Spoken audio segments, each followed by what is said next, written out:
Hello guys and welcome back to All for United Red Roundup. As ever, Monday I've got my two guests who are now regulars on this show. So the academy hit big, huge results for those today. Over the weekend, United women, we're going to have to cover that. Lost to bottom of the league. It's their first win of the season, I believe, or second. Anyway, and Ralph is off and running, and the treble is back on. So we'll see you in a minute.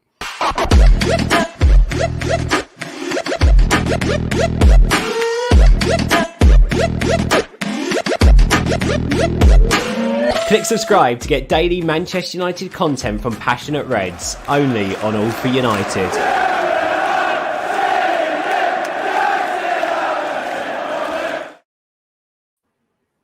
There we are. As I said, my two regulars now on Reds Roundup. Do you know what makes me sad about seeing that intro? Karthik's face on it now. Obviously, it's announced today that Karthik is leaving in a couple of weeks.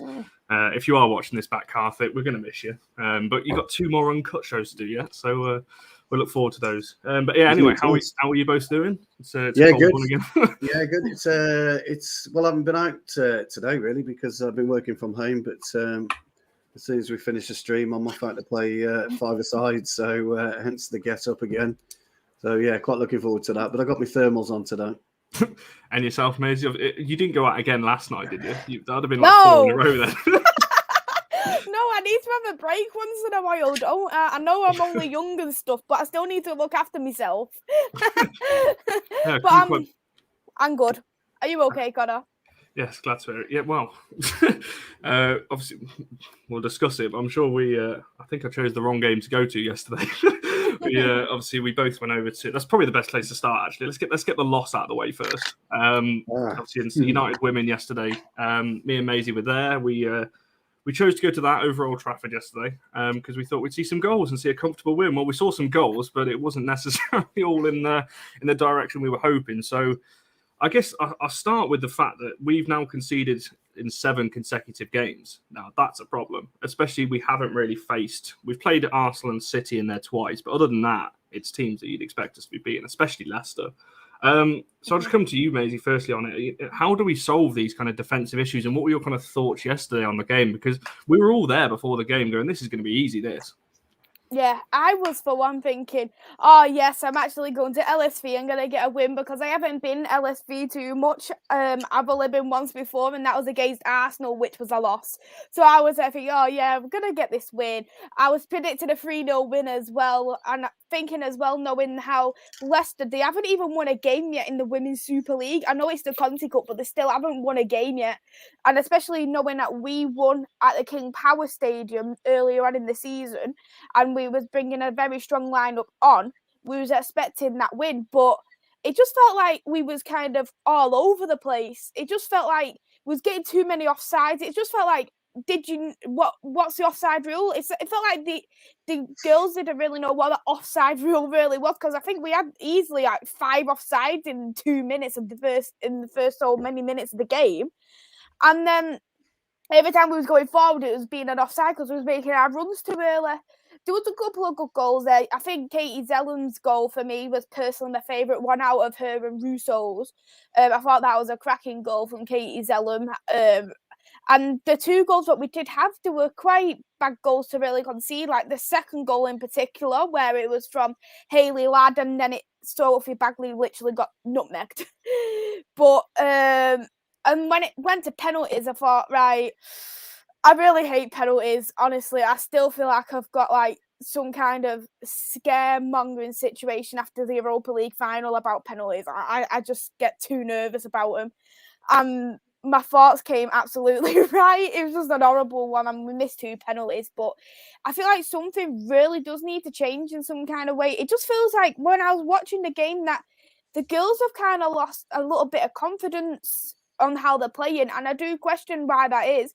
Is there something different in terms of how they're getting trained right now? Because we wasn't as bad with the offside under Casey Stoner. We felt like we had that loads of confidence, and because I think we're trying to play this different kind of system under Matt Skinner and it's not working at all. It just feels like a lot of confidence has been dropped. Yeah, and I come to you. Obviously, I don't know how much of the game you saw yesterday, but you have watched the I've team seen it this up. year. Yeah, I've But seen like, it. I mean, Maisie made a good point there. The offsides yesterday. I mean, I've watched a bit of the game back, and I counted at the game. I counted 16 at half time. So that tells you how many there would have been over the course of a game. You're way over 20. It was bad. But we did play differently yesterday. We tried to play direct. So it's not necessarily the style that let us down yesterday. But yeah, Stu, obviously you've seen previous game. How do we fix this defensive issue? Because we can't keep conceding goals. It's getting a bit ridiculous now. So it's basics, really. Football's all about basics. I do talk about it a lot. And the basic fundamentals of football haven't changed in terms of your ability to be able to control the football, your ability to be able to see what's going on around you on a football pitch by the way you position yourself. Your ability to be able to speak doesn't just disappear when you cross that white line. But it seems to have deserted our back four at the moment, or our back five, if you count the goalkeeper. It seems to have deserted them. And there's no rhyme nor reason for it, except for the players' individual issues that they seem to have. When I first started watching the women's game, I was mightily impressed with Thor. I still am. I think she's the better defender out the two.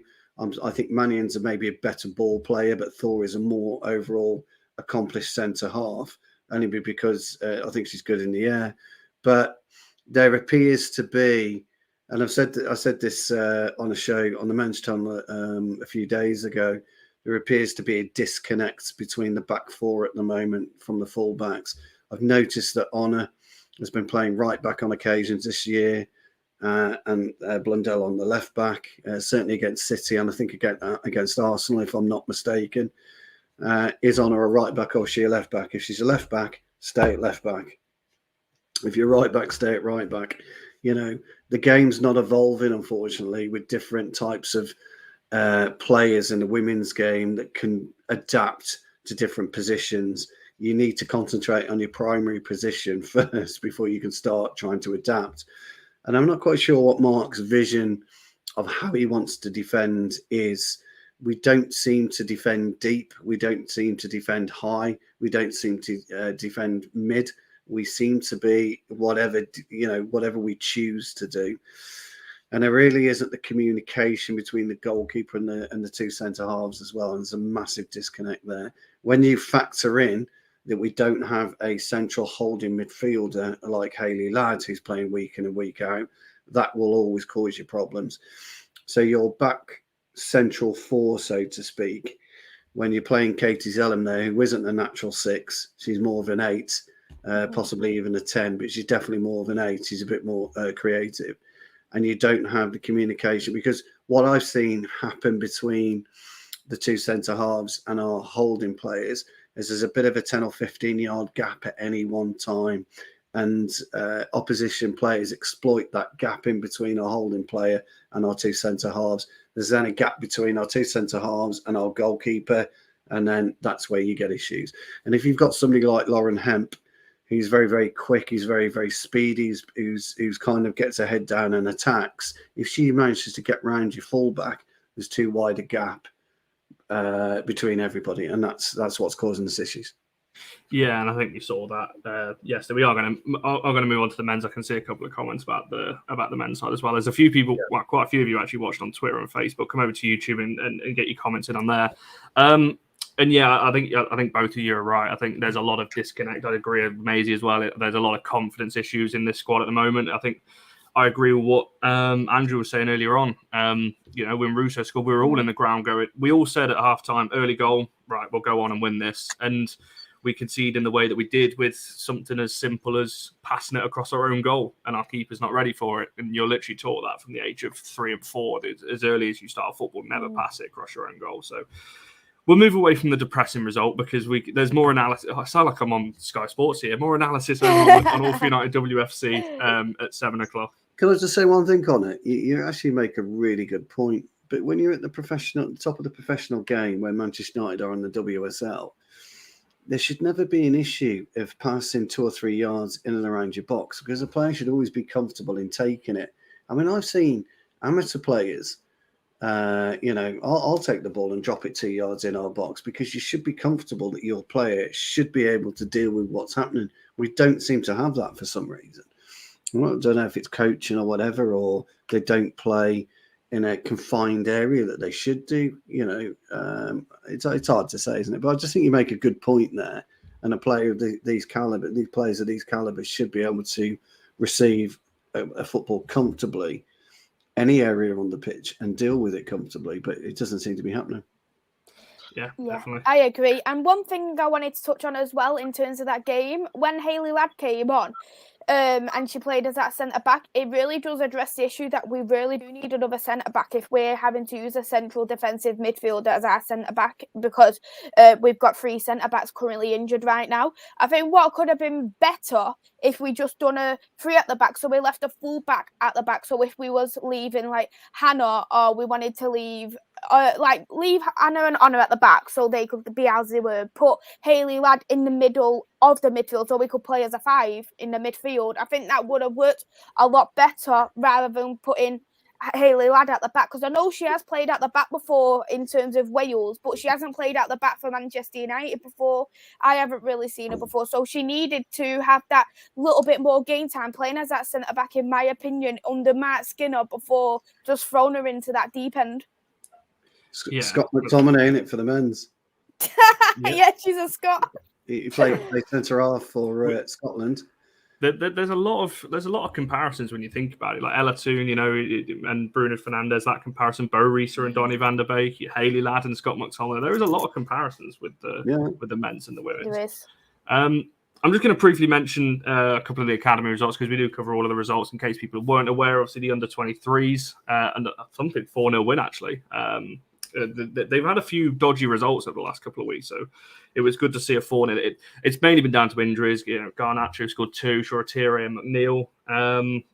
But like I said, a lot of these players have been out, and the kind of under-23s has been a bit all over the place in recent games just because of that. And we've had to, I think it was a couple of weeks ago when we played Derby, we had 2 players on the bench, one of them being a goalkeeper, and I think that just shows you what the level of, you bring in. I think we had a 14-year-old on the bench a few weeks ago in the 23s. It's getting a bit silly down there at the moment. But and also as well, the women's academy, the under 21s, beat Liverpool 5-0. So that's something to cheer about. Kana Solskjaer. I said it first time I was saying her name backstage. I couldn't say Solskjaer.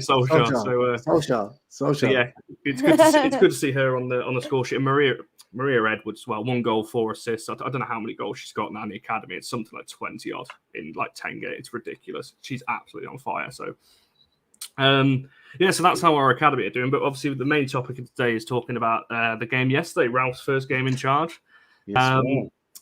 Yes, I guess I'd go to each of you first on kind of your initial thoughts on that. So, Stu, I'll come to you first. What was your kind of... obviously, I'm sure we all expected us to beat Palace at home, but was that did you see any impact from Ralph, or was it just a normal kind of game for you? So, did I get giddy? No. Was I impressed? Yes. Did it go to how I expected it to go to? Yes. I thought for sure first half was probably the best first half of football we've played in a number of years, probably 3 years, I would say, in terms of control. But we said on the tactical preview, there's no way that would last, because although pressing isn't all about fitness, and it's all about your awareness, your spatial awareness on the pitch, on where you position yourself at any given time against your opponents. Which I thought we did very, very well in the first half. It was always going to take a back seat in the second half, and we had to start grinding out what we wanted to do. So we were relatively free-flowing, I would say, in the first 45 minutes, and very stubborn and stuck in treacle in the second 45 minutes. But, good teams always find a way to win football matches, and we did that. I thought the substitutions were interesting. I thought the one for Elanga was very interesting, actually. Mm-hmm. I know Rangnick himself has got a history of bringing youth through the ranks and not being afraid to play youth. And he must have seen something in training that Elanga has shone in some way. And he thought to himself, okay, let's give the kid a chance. Where I did think we were, and I'm going to get slaughtered now, Where I did think we became slightly imbalanced was when Greenwood came on. Now, people think I've got an agenda against Greenwood, which I don't. I just don't think he's a number 9 yet. But I just thought he unbalanced us slightly. I don't know what your thoughts are on that. And again, Donny, bless him, he doesn't necessarily have enough time to shine. I think I made a point on the tactical preview that there's no way Rangnick will have enough on-field training time to coach the lads how he wants them to do. It's going to be done analytically in the kind of video room. And it was quite nice to hear him come out and say that. And I joked on Uncut that Ralph owes me a few quid, because he's obviously taken on board what I said. But look, from our point of view, this is ideal.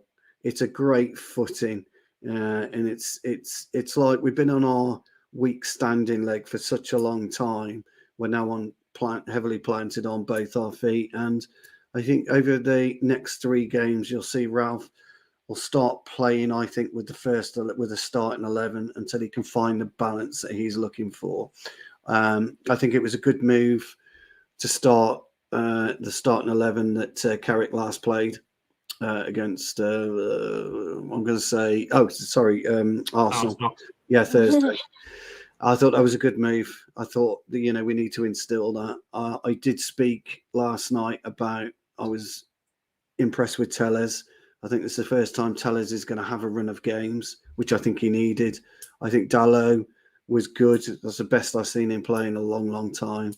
I don't expect Wan-Bissaka to come in anytime soon. I think the use of McTominay and Fred was right.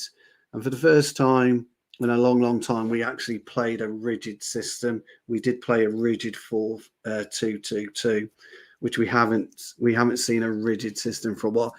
I always make and when you consider football, actually, when you consider systems do go out the window during a football match. They do. You get dragged wherever you get dragged. But I felt that certainly in the first half we kept that rigid system in place, and I thought it worked well for us. And Palace didn't really get a foothold in the game. Word of caution, word of note. You know me, Connor. There's always one.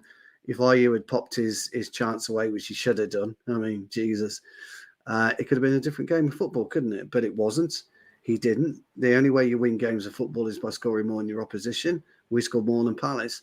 Our chance creation grew, but we've got to be more clinical as well. So all in all, we can only be more confident than what we were 3 weeks ago. That's how I would look at it.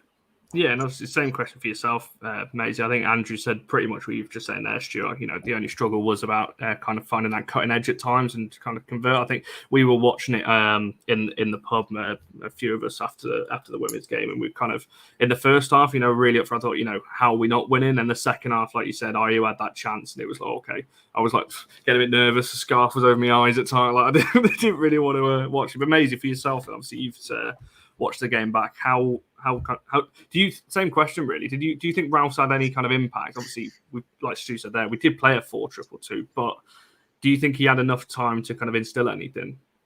You do look in, you think he's had, 1.5 training sessions from what I was reading so far since joining Manchester United. So he's obviously going to teach them something, but they say it takes several weeks for a team to actually play the way how the manager wants you to play. But you do look at how they did play, and it was a different kind of Manchester United, what I haven't seen in quite a long time. But I was even watching it thinking, what? Ronaldo's even pressing? That's how I was thinking off my head, like, Ronaldo pressing. I never seen that in a long time either. So you can say that he is definitely changed the team in some kind of way, but to see if it's going to affect the team in a positive way, you need to look at future ones. And we've got such easy opponents coming up. We've got Norwich next weekend. We've got Burnley coming up. We've got quite a few easy teams, and I don't think our hard opponent in for several weeks. I think we've got 6 easy opponents coming up. End of mid-February, I think it is. Before mid-February. With any notes, from what I can remember. And I just want to say, like, I was definitely impressed with, like Stu said, I was impressed with both Dalot and Tellez. I actually really rate Tellez, especially when he was in the Italian league. I thought he was brilliant, and I wish that last season he did have that bit more game time, but knowing how well Luke Shaw was in terms of form, it was going to be extremely difficult for him to get in. But I think knowing how he's played, I really can't see Luke Shaw when he is fully fit again, that he's going to get in that starting 11 easily, because I personally don't think Tellez has had a wrong footing so far in terms of the game in general. And in terms of Dalot, I've been highly critical of Dalot myself, and I even said during that Villarreal game, I never want to see Dalot on that starting 11 ever again, because I was so angry at how he was like, he looked so weak. Villarreal was literally just going past him like he was nothing. And I was literally, I never want to see him on the starting 11 ever again. I was fuming. And he's really shown to me the kind of right back he can really be.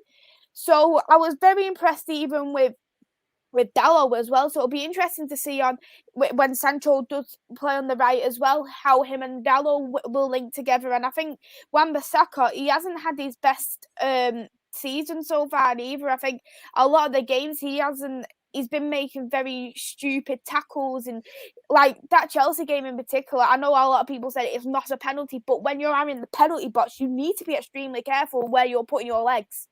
And that is the problem with Wan-Bissaka. He isn't looking what he's doing.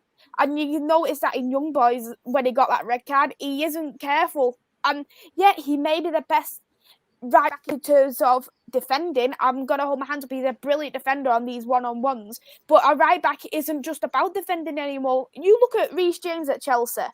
Reece James has got the full package. He can defend and he can go forward. And you want that kind of right back. With Tellez, I think he's a bit more on the forward side, but he's still quite a good defender itself. He made like 7 total tackles from what I was reading, successful tackles, and that is quite high. I haven't seen Luke Shaw had that so many tackles in a while too. So you can tell Tellez can do both. Dalot, I'm not 100% sure if he can do both so far. So I'd be interested to see on how well he can do, because I know he's good at going forward. And I just want to hold my hands up and say, Fred, what a brilliant game. What a man, Fred. Brilliant. Absolutely brilliant from Fred. What the fullbacks need to do, Maisie, you make a couple of really good points there. The art of shepherding has gone out the game. That's the problem. Where if a winger is coming at you, you just need to shepherd him away from or kind of shepherd him into an area that you want to be, so you can control him. That's kind of gone out the window. It's a dead art, that is. Wan-Bissaka's got the art of tackling to an absolute T. But Dalot and Tellez, they really need to look at their opponent and start to shepherd them and say, look, if you're left-footed, I'm going to push you as far down that line as I possibly can till you run out of space. And I'm going to make myself way too big, so I'm going to try and stop your cross. You don't want players to come in. So that's an issue for both Tellez and Dalot at this point in time. You can't really argue with Tellez, his crossing ability, his dead ball ability, his set-piece ability, etc. He's brilliant. But he needs to look at the defensive side of his game, and I would say Dalot does as well. But no, you make some good points. I know Niall's been in the comments making some good points as well. Yeah, I was just going to get to a few of those. Yeah, about Wan-Bissaka and that. Saying there, about playing Dalot from now on. It's going to lead me on. I'm going to come back to you two in a second, because I've got a question on the fullbacks before we move on. Just saying there, obviously Andrew saying as well, Wan-Bissaka and Shaw definitely in the competition. We've seen that across all positions, really. I think we all kind of say that you need 2 players for every position. So, if we've got that, and with Ethan Laird coming back next year as well, that right back in particular, I mean Laird can play all across the back four, but right back in particular, it's going to be interesting to see what happens with Wan-Bissaka. But it leads me onto this point that Akil's made in the comments here about Dalot and Tellez have never been given a kind of consecutive run of games. I'll come to each of you just briefly on that then. Do you think we'll see them get a consecutive run now? I think it's good. Personally, I think it's going to be harder for Tellez. I think Dalot's probably got more of a shot, because I think Shaw is probably going to be more of a stand-in. But do you two think they're going to get a run now? Well, it's up to them really to cement their position in the team. Once you're given the keys to your car, it's up to you to keep it. And that's exactly what they've got to do. So Tellez has got to look at it and say, right, I'm in possession of we'll call it the number 3 shirt. And Dallo, I'm in possession of the number 2 shirt. And it's mine now. I'm not going to let it go. Because if you kind of relinquish that shirt easily, you don't deserve to be at Manchester United anyway. So these guys have got to scrap and fight for as long as they can to keep their position. Now, you could argue that Shaw and I know Wan-Bissaka's been carrying a slight knock as well. But Shaw, we know, has been out with concussion concerns. You don't want to see any player get injured. But as a squad of players, you're looking around for your chance. And I always say with a tackle, if you're being roasted by your winger or by somebody that you're playing against, you're just looking for that little inch, that one too many step overs, so you can actually slide in, bang, and knock him off his game. And you're looking for this, as hard as it sounds, you're looking for a chink in somebody's armour. And once that chink appears and they're out the side and you're in, you want to shut that door and bolt it. You don't want anyone coming through it, because that's what you're there to do. That's what you're paid to do. And Tellez and Dallo have got the keys now and they need to stay there. What Akil's saying is right. They haven't had a consistent run of games. And when they have come in, they've been poor. And it is difficult. And I've spoken about Donny on many occasions, Connor, as you know, about it being difficult if you're only coming on for 10 or 15 minutes at a high-level game of football. You know, people will argue, well, they should be ready all the time. But that's not always the case. When you've got 5 minutes, you know, it doesn't allow you to do anything. So I think Tellez and Dallo, in my opinion, have got a busy 2 or 3 weeks. They've got an important 2 or 3 weeks. And if they've got anything about them and they've got this ruthless streak in them that you need to be to play at Manchester United, they should be keeping their places. Yep. Do you have anything to add to that, Maisie? Do you think they'll keep their places? Yeah, it is a good point, definitely, what Stu has been making, because when you do look at players who do rarely get played, some of them are quite rusty, aren't they, when they do get played, because they don't get played that much. You did look in particular in the Europa League last season. Tellez came on, Brandon Williams came on, both as substitutes, and they were very, very rusty when they came on. And I was like, why can't these people pass a ball? But then you realise, oh, they haven't played for 4 months. You get what I mean? You do look at it, stuff like that. Whereas compared to Dallo, Tellez has had a bit more game time this season compared to Dallo, because Tellez came on as a substitute for Manchester City. He did start against Arsenal. He has started as well. It was another game where Luke Shaw, a couple of games where Luke Shaw has been injured with the concussion sub and with his injury, what he did have before the Everton game. So he's had that little bit more opportunity compared to Dallo. But when you are looking at your starting 11 player is not fit to play, like he's making every step wrong, because I feel like Luke Shaw hasn't been good at all this season, and I've been calling for these shots that Tellez needs to get his shot, have a chance, and I think he hasn't had that step wrong for me. So I think at this moment in time he will be starting, unlike Luke Shaw at this moment in time. And I think the only way Tellez is going to get dropped is if he's injured himself, or if, for instance, that he does make something real bad. If, for example, he makes some very silly mistake and then Rangnick's like, nah, that's it. But with Dallo, I think Dallo's going to be a lot harder, because Dallo hasn't had that run of games. He's played for Villarreal, he played for Arsenal, and he's played, of course, now for the Crystal Palace game. So he's only really started 3 games so far for Manchester United. Whereas Wan-Bissaka has started near enough all the other games. So it is going to be a lot harder for Dallo to show that he is capable of being in that starting 11. And at this moment in time, I know he's had 1 good game, but I want to see a little bit more of a run before judging if it's him or should it be Wan-Bissaka. Because just as we have touched on, when you do get the opportunity, do you need to show that I'm better than this person who's my rival for left back? I want to be better than you. I'm better than this person. I'll show you why I'm better than this person. And I think this is a lot of people. What people are saying, like you say with Donny, because a lot of people, everyone's like, on social media, free Donny with that hashtag and stuff. And then when Donny comes on, a lot of people are getting disappointed. Well, you've picked him up now for about 3 months and he's come on and he's done nothing. But you do make a good argument as well that some players are just simply better as a substitute option than they are as a starting 11 player. Because you look at, for instance, Rashford, he has started near enough every game since he's come back, but he hasn't done well enough for me, in my opinion. And maybe it's because he's got that confidence issue, or maybe it's just because he's still carrying that injury and he's been rushed too soon. But when he's come on as a substitute, he's been absolutely electric. And you've seen that against Leicester. You've seen that in the Villarreal game when him and Bruno both came on.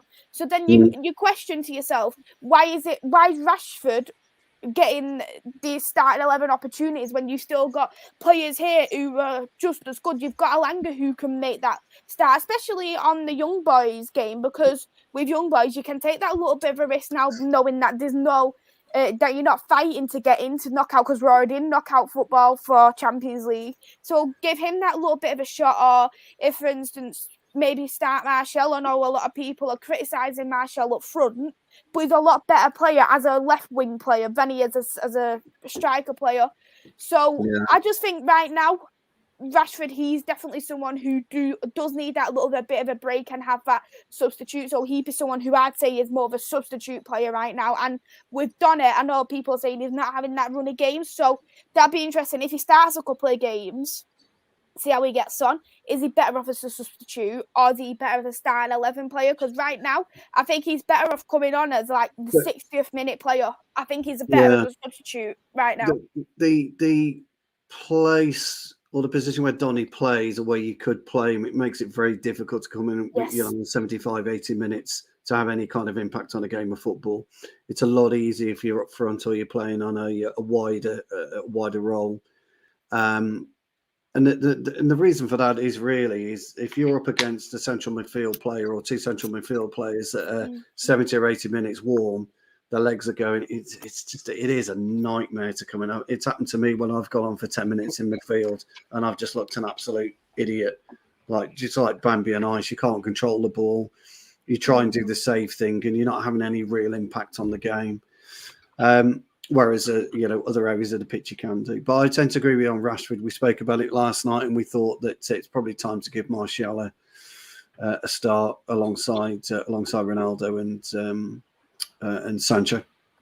Yeah, brilliant. And you've brought me on. I'm glad you've kind of segued in, because you mentioned we were talking about Dalot and Telles, and you segued Rashford in, which leads me into Elanga, because that is the guy on the thumbnail. And obviously that's the main topic we'll talk about for the kind of last 10, 15 minutes of this show. Because obviously it came out, Ralph Rangnick's very happy with Elanga, very impressed with what he saw in the kind of training sessions he's seen of him. Obviously he's very highly rated. The fact that he's not with the 23s really now. He's, part of the matchday squads and things like that. I know one of the kind of questions I'll come to you both first then. Obviously, we've mentioned a few of them, but I mean, you look at our attacking options this season. Cavani's not even on the bench at the moment because he's injured. Pogba's out. Martial's out. Lingard's out. With these players coming back soon, do you think Elanga's going to get anywhere near, not necessarily a starting 11, because I don't think he's quite there yet, but do we think he's going to get any game time? Obviously, young boys, I think he will. He'll probably start. But I personally can't see him getting game time unless he is really highly rated and, he's above some of these players. But, yeah, I'm just intrigued to see whether you two think he's going to get any kind of game time, because we've got so many options now. When you're playing for a club like Man United, you're there for a reason. And you should be utilised if you are the best option at any given time. And he's got an opportunity to there's two schools of thought with Elanga. He'll either go to his head and he'll drop out the system completely, or he'll knuckle down and he'll bide his time, which I think is the best route for him, and maybe take a loan somewhere for 6 months and get some real first team football against grown men. Now, the good thing about Elanga is he's quite a big, powerful boy anyway, so he's got something about him, and I think he's as good as Greenwood in terms of he's quicker than Greenwood anyway, for stars. And he's a bit more powerful. So he's got a couple of headed goals in his fledgling United career. So he's a big tick box for me. if I was him, I'd be pushing. I'd be working hard in training every day. I'll be on the coach's backs. I'll be on the Rangnick's back. When I'm going to get me shot. When I'm going to get me shot. I'll be doing making all the right noises. But I would really be concerned that if you throw me in and I have 2 or 3 great games and then I hit a stale patch like Greenwood has in the past, and it affected Greenwood, and I don't think Greenwood's really recovered properly to where he was 18 months ago. I know he had a good start to the season, but I don't think he's necessarily recovered his form. And that's a multitude of off-field problems with England and off-field problems in his personal life. There's reports he was late for training, etc., etc. So something along the lines, Greenwood was one of those players where this went to his head. We can't afford that with somebody like Elanga, because Elanga himself can't afford that, because we've got Amad Diallo on his heels, or Elanga's on Diallo's heels.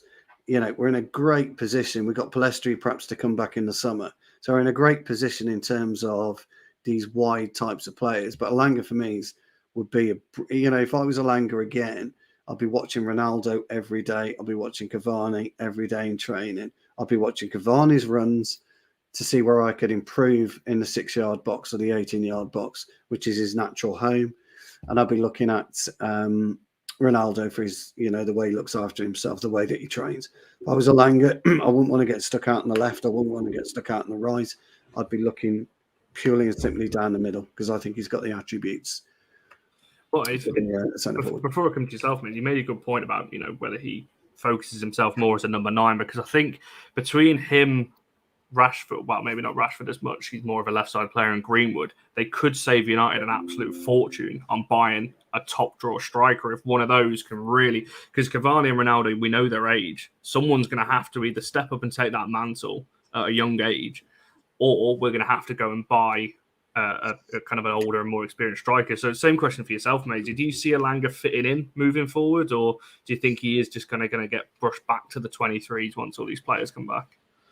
I do look at Elanga, and you do question why didn't Manchester United loan him out? Like, we seen Amad nearly getting loaned out. If it wasn't for his injury issues, he would have been loaned out to a team abroad or to Sheffield United. You look at a couple of people. Garner's back on loan again. Palestri, he's on loan. There's quite a few of our unders who are currently on loan, but Elanga and Hannibal were the only 2 I can think of off the top of my head. Were the ones who wasn't even mentioned about going on loan. I haven't been on loan at all yet. And you do look at that and you think, is this something, is Manchester United looking at doing something like he's done with Greenwood, bringing him in, giving them that little bit of game time where it is needed? Rangnick has obviously seen something in the training sessions where he has had with him and seen, wow, he is a very good player. And in terms of your comment about the striker issue, I've said from the beginning that we don't really need a striker in the next couple of years or so. We've got Greenwood, who I think will be ready in a couple of years. We've got Elanga, who has played up front in the unders, so he could be used as a backup, or he could play on the left. He can play in 2 different positions. And I feel like it's silly to pay for quite high amount of money for Harry Kane, who's very injury prone for one, and you can tell he hasn't even had the best of seasons so far this season. He scored 1 goal in the Premier League. Fred has scored more goals than Harry Kane right now. And you've got as well Haaland.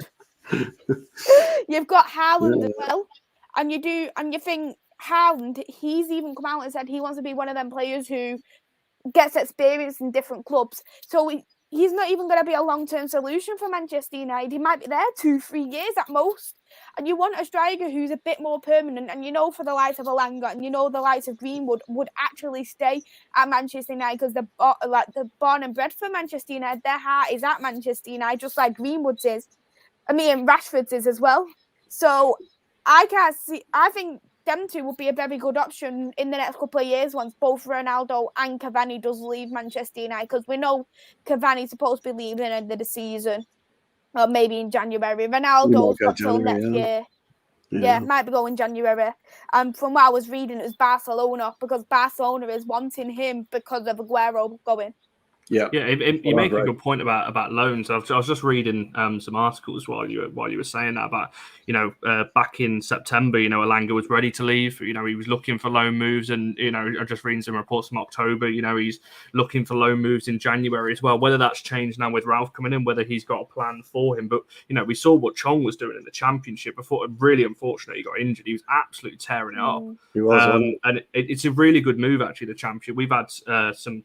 Swansea and Birmingham fan on to talk about loans in the Championship because it's such a tough league. It's actually quite good for these younger players to go because we've spoke on this particular show when we've had academy shows talking about academy football's not there yet because you're playing against people your own age and everyone plays the same. So I might actually pose that question back to you both then. Like, do you think for Elanga's development that he needs to go out on loan, say January or next summer? Because I personally think I don't think he's going to get game time enough at United unless he drops to the 23s. But then he's not developing. I think he needs to go and do what Chong did, go to the Championship and play down there. If I was him, that's what I'd be looking to do, and I'd be looking to go January. He's got a chance, I think, if he has a good loan spell of making the Swedish squad for the World Cup if they get through. They're in the playoffs, aren't they? I think. And he's got a chance of that. So it's an important period for him to kind of consider what he wants out of his career. And so I would be looking. And if I was him, I'd be looking at the Championship, or maybe someone like Brighton would be quite good because you've got a good footballing coach there in Potter. But that's what I would be doing. I would be looking definitely to move on. And for yourself, mate, obviously you brought up the loan idea. Do you think he needs to be loaned out? I think personally, when you do look at it, knowing the amount of players who are currently injured, Cavani might not even go in January. If he does, he does. But if he doesn't, we still got that extra person. We've got Lingard. I don't think he's going to get sold in January, so he'll be gone end of the season. You've got as well Martial. You've got already 3 players who's in a striking, an attacking option who I think will be started over Elanga. And I think right now, Elanga will probably have that game against Young Boys. He might have a couple of games before January. But I don't think once they're all back, he won't get that opportunity. Personally, I think with Elanga, because he's already physically strong, I will probably try and risk him at somewhere like Brighton. Maybe Newcastle could be another option because their attacking threat isn't the best. I'd even risk potentially maybe going for somewhere like Southampton. I think Ralph is a very good manager at Southampton. I think he might be very well for Elanga.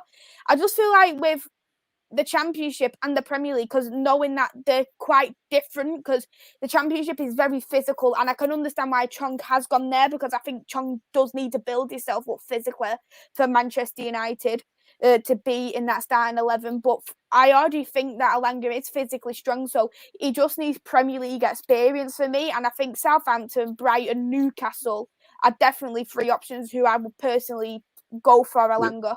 All good picks, Yeah, definitely. I can't disagree with what you've just said there. Like I said, we are going to have a couple more loan shows on this show actually in the next few weeks. Talk about the likes of Garner and Levitt, Galbraith, all out on loan. We've heard from Swansea fans really highly rating Ethan Laird. He's tearing up down there. Massively. Obviously Chong was tearing up for Birmingham until that unfortunate injury that's put him out for the season. Now it's looking like so. That's real unfortunate for him because he was very highly rated down there. Now, when we're talking about these loan players, we're not necessarily saying they're going to have a future at United, but it is quite nice to see some of our academy players doing well and then moving on. So, we've some of the names we've already mentioned. Palestri, Ahmad, Sancho, Lingard, Martial, Rashford, Pogba, Cavani, Ronaldo. And now Elanga, and that's not even mentioning some of the guys in the 23s. Like Garnacho and Shorty, McNeil. Your man Fernandez is going to get a shot, I think, turn of the year. Yeah, he's another one that we're talking. Talking 23. He's a hell of a player, he is. He's a hell of a player. You're looking at Alvaro Fernandez. You're looking at Hannibal. I think they're the only 2 that are probably close from the 23s. If we're talking about, you don't think Iqbal?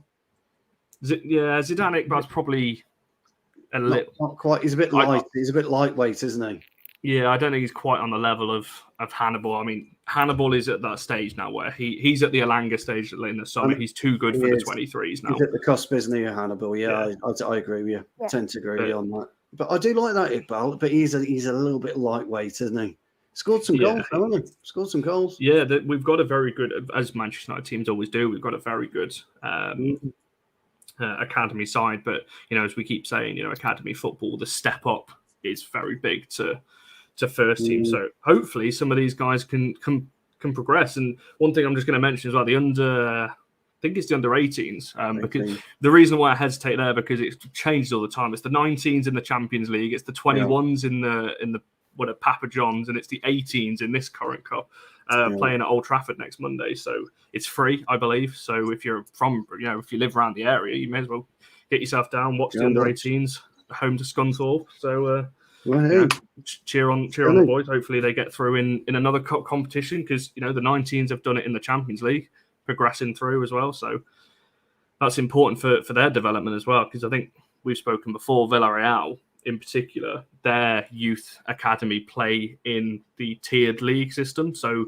they play in our equivalent of like League One. So League One, so it's going to be a tough test up against the Spanish side. So yeah, we'll have to wrap it up there. Like I said earlier on, if you want more analysis on the women's game, we're live in about 10 minutes on the women's channel. It's going to be fiery. I can tell you that. There's a lot to discuss. Make sure you're following these two on Twitter. Stu's always beefing with somebody. No, I'm not. I don't beef. No, but yeah, make sure you're following these two. Like I said, these two are probably going to become regulars on the show. If you're wondering where Benny is, we love you, Benny. We want you back, yes, but he's a busy man at the moment.